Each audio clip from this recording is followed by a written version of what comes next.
So now we're going to do a disassembly and a reassembly of the GX7 gun and show you how to clean out the mixing module.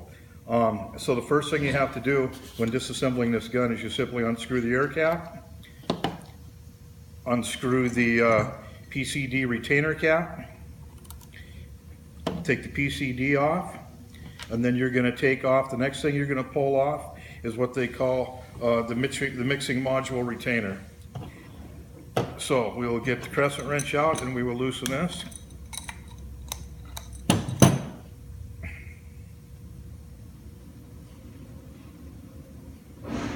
It's going to come out, and with air hooked up, as you see, half of the module is left in there. That's okay. With air hooked up, you simply push the button and the module comes out. Grab the module with your fingers and it'll come out. So then you've got your module sitting here. The next thing we want to do is come around to the back side of the gun here, and you will put a lock on your rear packing retainer or a wrench, and you will loosen it up. And once that's loose and the packing nut behind it's loose, you can spin them off until they're all the way out of the back of the fluid housing. Once that is completed, you take your Allen wrench, it's provided in your toolkit that comes with the gun, and simply spin off the Allen head, and the gun block will simply fall off the front of the gun. So then, once that's happened, you can go ahead and remove the resin side screen and screw and check valve, and you can remove the A side screen and screw and check valve. The A side is always denotable by the little notches that you have in the outside of this bolt. We don't ever want to mix those up. We always want to put them back on the proper sides. Once that's done, you can look into both sides of this and use the drill bits included in your kit to clean out all the capillaries and fluid controls and air passages in the fluid head. Once you've done that, you can simply take your module, whether it's the A3 module or it is the two-piece module. All of the impingement ports in this are on the side of this. So you simply run your drill bit in it, and you run your drill bit in all impingement ports. This particular module has 4 of them, 2 on the top and 2 on the bottom. One is resin and one is A. So you have to have all impingement ports cleaned out. Once you get those all cleaned out, it's best that you rinse this with a little bit of acetone or denatured alcohol and then spray them out with air and then recheck them to make sure that everything is cleaned out. If you have a little restriction or something on one side or the other, you'll see it in your gauges. You'll have a high pressure on one side of your gauge or another, and typically that is caused by one of these holes that is not being cleaned out. So on the reassembly of this gun, we're simply going to take the fluid housing, slide it back onto the front of this gun, lift this Allen head up, slide this fluid housing back on here.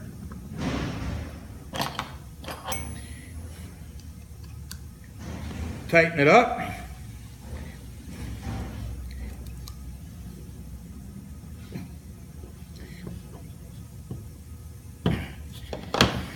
Then we're going to take our side screens and ports, or side screens and our check valves, which come apart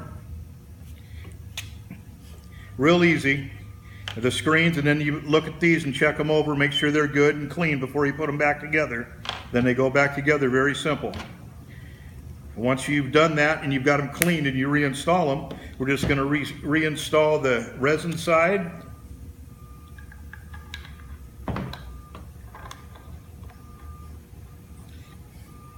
We're going to reinstall the A side.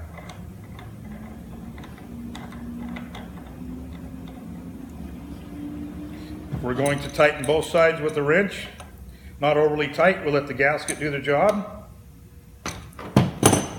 Then to reinstall the module, we simply pull the trigger, push the module back in as far as it'll go.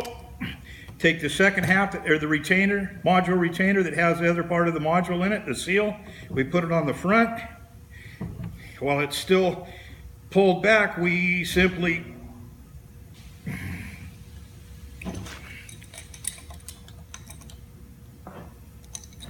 start it into the fluid housing.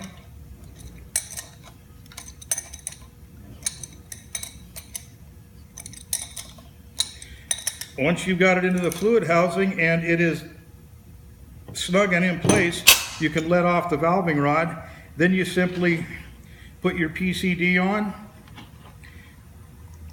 put your PCD retainer, and put your air cap on. Obviously, if you're using this for another application, which would be slab jacking, you don't put these three parts back on. You go directly to your impingement port with this part of the gun. When we reinstall these seals in the bottom, we turn the gun around, put the seal retainer back in the back,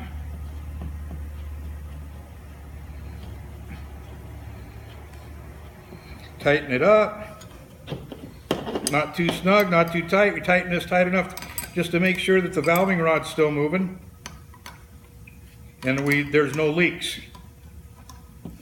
Once that is complete, hook it back up to your machine and away you go.